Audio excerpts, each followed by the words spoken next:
మిత్రులందరికీ శుభోదయం. నేను మీ హరి. చాలా ముఖ్యమైనటువంటి అప్డేట్ అండి. మరి డిఎస్సిలో అర్హత ఉన్న కాల్ లెటర్ రాలేదు అంటూ ఒక ఆర్టికల్ రావడం జరిగింది. పూర్తిగా ఆ విషయాలన్నింటినీ కూడా మనం ఇప్పుడు చూద్దాము. విజయనగరానికి చెందినటువంటి కేఎస్ రావ్య ఎస్జిటి మెరిట్ జాబితాలో 292వ ర్యాంకు. మరి బీసీఏ కేటగిరీలో 16వ అభ్యర్థి.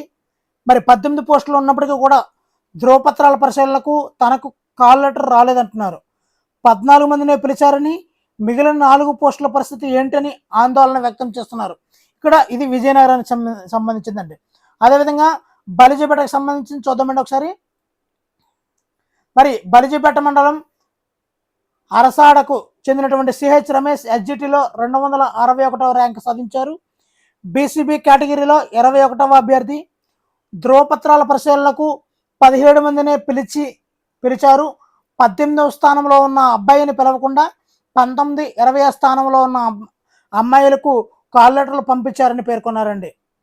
అదేవిధంగా మరి విజయనగరానికి చెందినటువంటి ధనలక్ష్మి స్కూల్ అసిస్టెంట్ సాంఘిక శాస్త్రంలో 59వ ర్యాంకు పొందారు. మరి బీసీబీ విభాగంలో 7 పోస్టులు ఉండగా ఆమె 6వ స్థానంలో ఉన్నారు. 61వ ర్యాంకు వరకు పోస్టులకు అర్హత ఉండగా 58 వరకే కాల్ లెటర్లు రావడంపై అనుమానం వ్యక్తం చేస్తున్నారు. ఇవన్నీ కూడా మరి డౌట్గా ఉండడం జరిగిందండి. ఇవన్నీ కూడా మరి డిఈఓ పరిశీలనలో ఉన్నాయి. అభ్యర్థులు ఎవరు కూడా ఆందోళన చెందాల్సిన అవసరం లేదు. మరి 2వ విడత కూడా కాల్ లెటర్లు పంపించే ప్రక్రియ అనేది మంగళవారాల్లో ఉంటుంది కాబట్టి ఎవరు కూడా ఆందోళన చెందాల్సిన అవసరం లేదండి. మరి డిఎస్సి ఎంపిక జాబితా ప్రకటించకపోవడంతో అభ్యర్థులు ఆందోళన చెందుతున్నారు. జాబితాను బహిర్గతం చేయకుండా మరి ధ్రువపత్రాల పరిశీలన నిర్వహించడంపై ఆవేదన అయితే వ్యక్తం చేస్తున్నారు. శనివారం కొందరు అభ్యర్థులు తమకు న్యాయం జరిగిందంటూ అన్యాయం జరిగిందంటూ జిల్లా విద్యాశాఖ కార్యాలయానికి వచ్చారు. అర్హత ఉన్నప్పటికీ కాల్ లెటర్ రాలేదని, తమ తర్వాత ర్యాంకుల వారికి పిలుపు లేఖలు వచ్చాయని పేర్కొన్నారు. ఓపెన్ కేటగిరీ వారిని రిజర్వేషన్లో ఎంపిక చేశారని అధికారుల దృష్టికి తీసుకొచ్చారు. మరి మెగా డిఎస్సిలో ఉమ్మడి జిల్లా స్థాయిలో 583 పోస్టులు భర్తీ చేయనున్నారు. ముందుగా మార్కులు, అనంతరం ఈ నెల 26న మెరిట్ జాబితా ప్రకటించారు. 28, 29 తేదీల్లో 599 మందికి 583 పోస్టులు భర్తీ చేయనున్నారు. 599 మందికి కాల్ లెటర్ పంపించి పరిశీలన పూర్తి చేశారు. అర్హత ఉన్న కాల్ లెటర్లు తమకు రాలేదని పలువురు అభ్యర్థులు ఆందోళన అయితే చెందుతున్నారు. మరి ఎంపిక జాబితా ప్రకటించి ఉంటే ఈ సమస్య వచ్చేది కాదంటున్నారు.